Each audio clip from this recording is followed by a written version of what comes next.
Hello everybody, welcome to WhatCulture Gaming. I'm Scott, joined by Josh. Hello, Scott.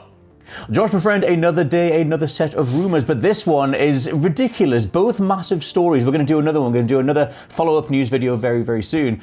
Because Industry Insider, he's called Moore's Law is Dead, just did a very recent podcast called Broken Silicon, where he's just firing off the leaks left, right, and centre, especially with the Video Game Awards being just around the corner. And this dude is the guy that confirmed God of War 2, God of War Ragnarok before it happened, alongside various other things that he's sort of weighed in on over the years.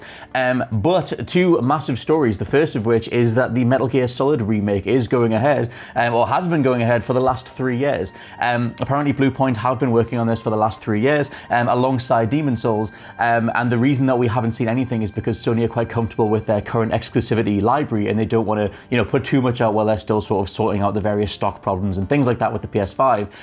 But one of the biggest, things is obviously that it's been in development for 3 years. It's about to drop, and so there's a little bit more with this. One thing is, obviously the overall thing is the fact that it is real, but in that same podcast he mentions that the Metal Gear remake has had big design choices applied to it. It has a whole new game engine, and that it's got Metal Gear Solid 5 style controls, which I don't have a problem going back to the original Metal Gear Solid, but a lot of people, in terms of controls, like the idea of what do you think of all that stuff anyway, the idea that they're completely overhauling it? Scott Tilford, I have a lot of thoughts, and most of them are kind of conflicting because me and Ben Roy actually, we covered a similar Metal Gear Solid remake rumor that was going around about 2 months ago, but that didn't have the details here about it being 3 years in development, about it using this new engine. And so on the one hand, I'm like, yeah, of course, Metal Gear Solid remake, that's like a no-brainer. The fact that it hasn't even been remastered in any form is kind of crazy, at least for consoles. So I always felt like this was going to be something that Sony especially got round to, considering how attached to the original PlayStation that Metal Gear Solid game is. However, the interesting thing, of course, is that they're going to use Metal Gear Solid 5's, at least gameplay style, game engine, the Fox engine or something similar. And on the one hand, it just says MGS5 controls, so I'm thinking it could be. I think the Fox engine is still owned by Konami. I just assumed it was literally the control scheme. Right, okay, interesting. Even if they do go down the same control scheme as MGS5 or try to mimic, the mechanics of that game, like, on the one hand, cool, because MGS5 plays incredibly well. You can take a lot of cues from that game, even if you don't use the exact engine. On the other hand, part of me deep down doesn't know how that fits the original style of the original Metal Gear Solid, because going back to that thing like last year, I still think it holds up really well. The sort of isometric, top-down kind of, it plays like a 2D game essentially. For the most part, you're watching the little map in the top right corner, and you were looking at it from this top-down perspective, and it's quite slow. It's quite basic in terms of the amount of inputs that you actually have in the sort of weapons and items at your disposal, but I don't think that makes it a bad game. And I wonder whether if you go down the MGS5 route and take its control scheme, you perhaps lose some of the simplicity of the first that made it so memorable and made it so engaging. Because for me, the first game's almost like a survival horror experience. Like, again, going back to it, like, that thing is scary as hell, it's atmospheric as hell, and I kind of worry if you make it more of this gameplay loop, action-focused title where you can pull off headshots without a bother, you lose a little bit of that feeling of unease or dread, maybe. I don't know, I'm still looking forward to it. I'm just spitballing out loud. No, it's the same thing for me, because Metal Gear Solid is the PS1 one is my favorite game of all time, like by a landslide. And I've literally finished it like 26 times. I remember looking at the little count thing when I was a child going like, I've just done another one, Mum. And it was great. and so I love Metal Gear Solid. But the thing is, if you make it, like you said, I'm assuming that they're just changing the control scheme, so you're not firing with square. You're not sort of doing L1, R1 to sort of like quick equip different weapons. I assume that they'll, like refine that side of it. If they do anything in regards to the overall pace, I think you'll blast through that game in like 5 hours or something, because once you know that game inside out, like it doesn't take that long to get through, even though you might in your mind think that something like the Shadow Moses infiltration takes a while because it's the first time we saw that. Maybe if you played it when you were younger, that's only a couple of areas at the beginning. Like, you'll be able to get through that so much faster if they have amended the engine and put the control scheme in, and if that's even close to the way, because Metal Gear 5 is like super, I kind of think of it as arcadey, like it's quite snappy, and you can get around really quickly, and I think that you would just blast. I mean, one of the reasons that Metal Gear Solid takes quite a while to get through, at least the first time, is the cutscenes, is the story. It's that, like you said, it's that sort of slow burn reveal stuff at the beginning, and then all the grey fox in the corridor and all the horror elements, and you're taking your time and everything else.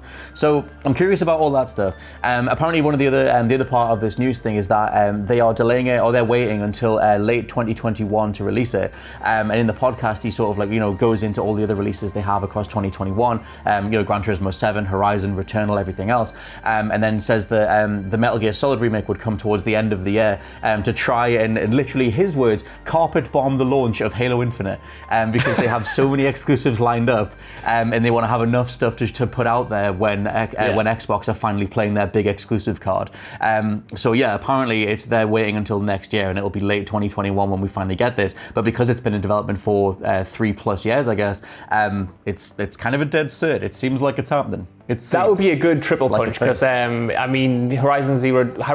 Forbidden West, yes, got that one right. Yes. I always get the mixed up with Frozen Wilds and Forbidden, yes, and that's allegedly slated for the second half of 2021 alongside God of War. So if you get those two games and then the Metal Gear remake, like that's such a strong fall lineup, like no matter whether it's a remake or not. And I do think it's quite smart that they haven't announced it now, because I think if you look at the slate that they do have now, you might get people going, well, we've just had Demon's Souls as a launch game. That was a PlayStation 3 game, and now you're getting Metal Gear Solid as well. Maybe they're focusing too much on the past and not bringing anything new, but if you space it out a year and don't announce it until, the start of next year, maybe mid next year, or at the Game Awards this year even, enough time has passed where people will understand that there's stuff to support it, and it's not just Sony kind of banking on their older games or making the PlayStation 5 the best way to play previous PlayStation games, if that makes sense. And the idea of carpet bombing Halo Infinite's release, it kind of sounds like the old sort of console war thing that I don't necessarily fully buy into, but it's a great way to kind of overshadow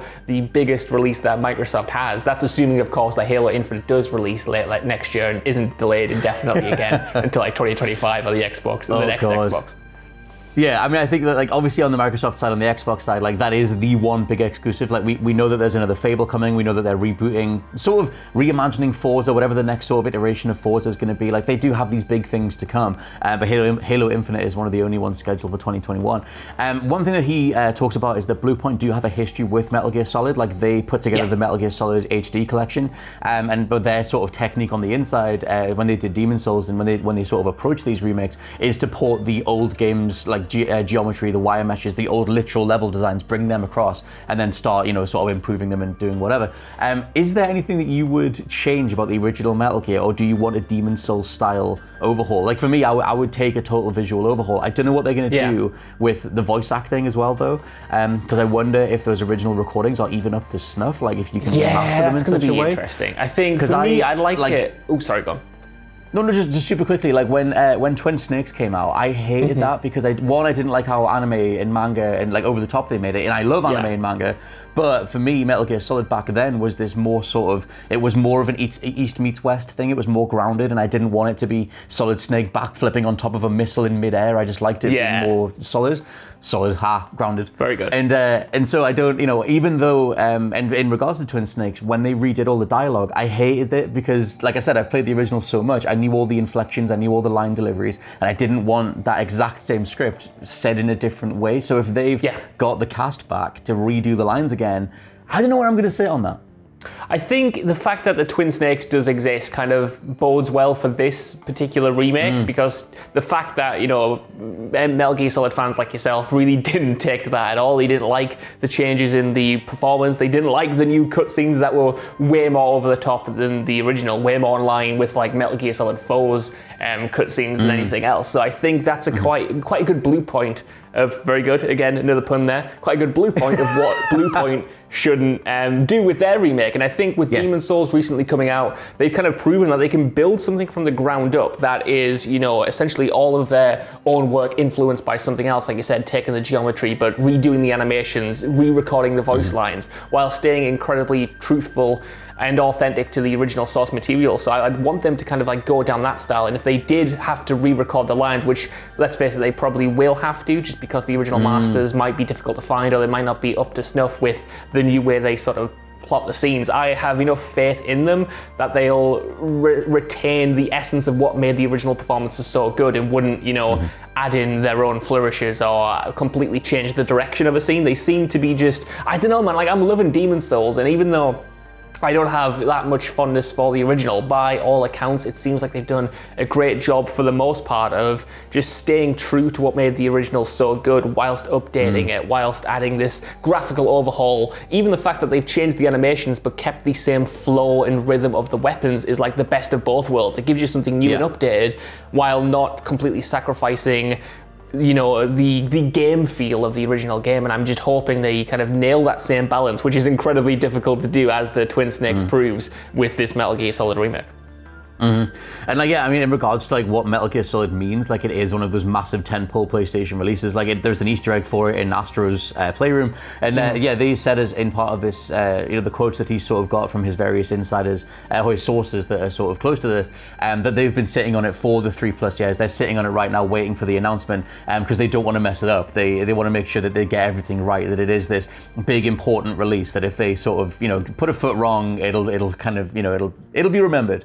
But I think that their track record is pretty good. Obviously Shadow of the Colossus, Demon's Souls, that they're both this next level attempt at a remake or execution on a remake, and it's something that I live in fear because Twin Snakes was just so weird, and I don't know if you can recapture the magic of the original Metal Gear again. It was just such a seismic moment for gaming.